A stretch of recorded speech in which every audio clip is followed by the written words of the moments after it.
Hi everyone, this is Aarti and welcome back to my channel Aarti Education.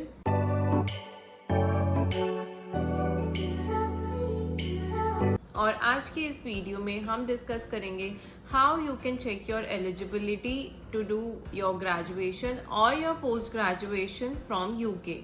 सो जब भी आप किसी university में अप्लाई करने का सोचते हो सो माय रिकमेंडेशन इज कि पहले आप जाके उस यूनिवर्सिटी का एंट्री रिक्वायरमेंट चेक करो.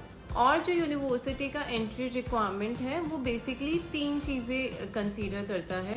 सो पहले कंसीडर किए जाते हैं आपके मार्क्स, सेकेंड होता है आपका IELTS score and third is your gap. First we will talk about the student who wants to do their undergrad program from UK. So for undergrad student उनका जो एलिजिबिलिटी है वो 12th के marks पे depend करता है. आपको check करना है कि क्या आपके 12th में 50% एंड अबव आया है. 50% and above is the minimum basic eligibility criteria. और ऐसा नहीं है कि अगर आपके पास 5 to 6 सब्जेक्ट्स है तो आपको टॉप 4 या टॉप 3 का ही परसेंटेज निकालना है. नहीं, अगर आपके पास टोटल 6 सब्जेक्ट्स थे या 5 सब्जेक्ट्स थे तो उन टोटल का आपको परसेंटेज चेक करना है कि टोटल 5 और 6 सब्जेक्ट्स में आपका कितना परसेंटेज आया है. अगर वो टोटल परसेंटेज 50% एंड अबव है तो आप एलिजिबल हो. लेकिन इसमें एक ये कंडीशन है कि 50% एंड अबव ये एक मिनिमम बेसिक एंट्री रिक्वायरमेंट है. अगर आप कोई स्पेसिफिक यूनिवर्सिटी टारगेट कर रहे हो सो इट्स बेटर कि आप यूनिवर्सिटी की वेबसाइट पे जाके चेक करो. जब आप यूनिवर्सिटी की वेबसाइट पे जाके चेक करोगे सो वहाँ पे 2 फॉर्म्स में लिखा होता है, या तो यूनिवर्सिटी 2:2 एक्सेप्ट करती है या यूनिवर्सिटी 2:1 एक्सेप्ट करती है.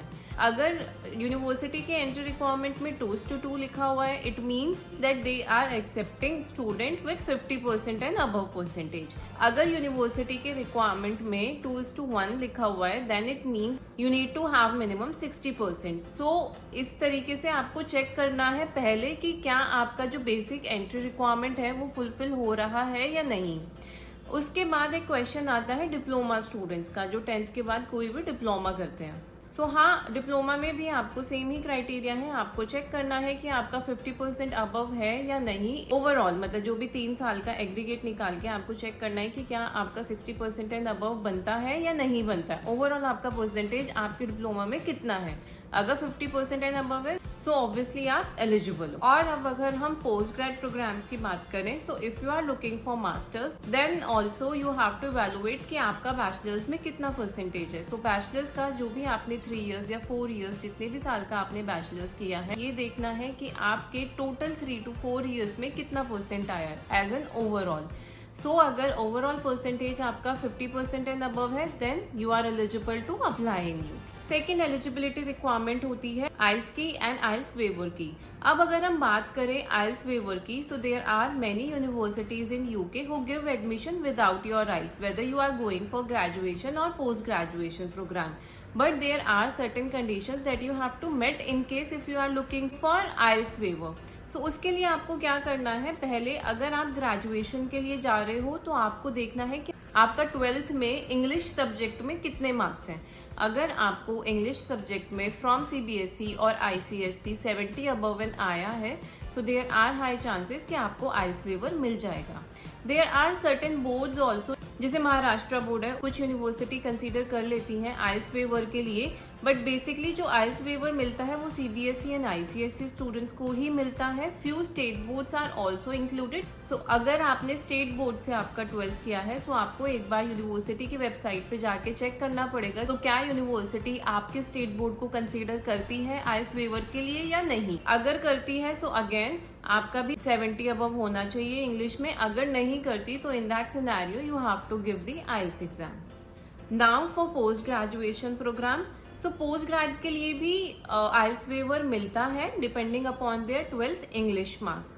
लेकिन उसमें बहुत सारी कंडीशंस अगेन आ जाती हैं कि उसमें चेक करना है कि आपने 12th किया कब था. अगर आपने कंटिन्यूएशन में किया है, सपोज आपने 3 से 4 साल पहले ही अपना 12th कंप्लीट किया, same year you enrolled yourself to your graduation program और उसके बाद अब आप पोस्ट ग्रेड के लिए जा रहे हो and there is no gap. So उस केस में हाई चांसेस है कि आपको आइल्स वेवर मिल जाएगा इन case if you have 70 above. लेकिन अगर आपकी प्रोफाइल में काफ़ी ज़्यादा गैप है, अगर आपने 12th के बाद भी गैप लिया है, आपने ग्रेजुएशन को करने में भी टाइम लिया है, उसके बाद भी अगर आपके पास कोई वर्क एक्सपीरियंस है या गैप है, सो उस सिनेरियो में आइल्स वेवर आपको नहीं मिलेगा, आपको आइल्स देना पड़ेगा। सो इसके बाद एक क्वेश्चन ये आता है कि आइल्स बहुत सारे स्टूडेंट को डिफिकल्ट लगता है, they are not prepared enough to give IELTS. तो उसके बहुत सारे ऑल्टरनेट हैं। यूके के पास काफ़ी सारे ऑप्शंस हैं जो आप दे सकते हो। इन जनरल अगर मैं बात करूं, तो अगर आप आइल्स नहीं देना चाहते तो आप पीटी ही दे सकते हो या फिर आप टॉफिल दे सकते हो। अगर आपने इन तीनों एग्जाम्स में से कुछ भी नहीं दिया है और अगेन आपको कोई कंडीशन आती है आइल्स की किसी यूनिवर्सिटी से, सो मैक्सिमम यूनिवर्सिटीज के पास खुद के इंग्लिश टेस्ट होते हैं, सेल्फ इंग्लिश टेस्ट होते हैं। सो आप यूनिवर्सिटी से पूछ सकते हो कि क्या उनका कोई इंग्लिश टेस्ट है जो वो दे सकते हैं। वो रिलेटिवली बाकी सारे टेस्ट से इजी होता है। सो वो आप देके अपनी एलिजिबिलिटी फुलफिल कर सकते हो, अपनी एंट्री रिक्वायरमेंट आप फुलफिल कर सकते हो। लेकिन अगर यूनिवर्सिटी के पास उसका कोई अपना एग्जाम नहीं है, तो उस सिनेरियो में आपको इसमें से कोई भी एक टेस्ट देना जरूरी है।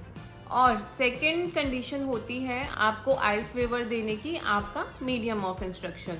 सो ये मेजॉरिटी पोस्ट ग्रेड स्टूडेंट के लिए होता है। अगर आपने रिसेंटली अपना ग्रेजुएशन फिनिश किया है और आपके पास मीडियम ऑफ इंस्ट्रक्शन है आपकी यूनिवर्सिटी का, आप उसके साथ भी अप्लाई कर सकते हो। Again depending upon the university, some university use to accept MOI and some do not. So please do check कि जिस यूनिवर्सिटी में आप अप्लाई कर रहे हो उसमें MOI एक्सेप्टेड है या नहीं। अगर है तो आप MOI के साथ अप्लाई करो and you will get a IELTS waiver. और अगर नहीं है, so again you have to give IELTS, PT, TOEFL, any of these exams. अब थर्ड जो पॉइंट आता है वो आता है गैप का। अगर आपकी प्रोफाइल में कोई गैप है, सो डू मेक श्योर जिस भी यूनिवर्सिटी में आप अप्लाई कर रहे हो, आप पहले चेक कर लो कि वो मैक्सिमम कितने साल का गैप एक्सेप्ट करती हैं। Because after post study work visa and there are lot of changes happening in UK student visa. So university ने काफ़ी सारी चीज़ें चेंज की हैं एंड देयर आर यूनिवर्सिटीज़ जो 5 साल से ज़्यादा का गैप कंसीडर नहीं करते। अगर आपके पास 5 साल वर्क एक्सपीरियंस भी है तो भी वो उसको गैप ही कंसीडर करते हैं। And if you are applying to those universities, there are high chances कि आपकी एप्लीकेशन एक्सेप्ट नहीं होगी। सो गैप को फुलफिल करने के लिए पहले आपके पास आपके सारे डॉक्यूमेंट्स होने चाहिए। आपको आपके रिज्यूमे में मेंशन करना है कि आपकी प्रोफाइल में कितना गैप है और उस गैप में आपने क्या क्या किया है। और अप्लाई करने से पहले आपको यूनिवर्सिटी की वेबसाइट चेक करनी है टू मेक श्योर कि जिस भी यूनिवर्सिटी में आप अप्लाई कर रहे हो उसमें उतने टाइम का गैप एक्सेप्टेड है। सो मेजॉरिटी यही 3 चीज आपको चेक करनी है आपके एलिजिबिलिटी के लिए, चेक करने के लिए कि क्या आप सारी एंट्री रिक्वायरमेंट्स फुलफिल करते हो। But in case if you don't know how to evaluate और you are still in doubt, so you can let us know in comment section. If you like this video, do hit the like button and subscribe to my YouTube channel.